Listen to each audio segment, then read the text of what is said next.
In my today's sketch, guys, ito yung nagbigay sa akin ng inspirasyon dito. Alam nyo, hindi naman nakakababa ng dignidad ang opinyon ng taong hindi nakikita ang iyong halaga. As long na ginagawa mo ang tama, lahat ng maling judgment nila ay pananagutan nila yan at ire-reward ka naman ng Diyos na nag-akda ng ating buhay. Kaya isiyan lang natin, wala tayong dapat ika-stress.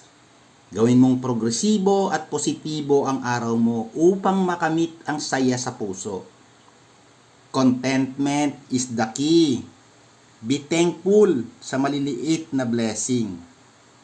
Alisin na natin yung mga bitterness. Ayan, mamaya magkasakit ka pa dahil dyan sa mga stress na yan.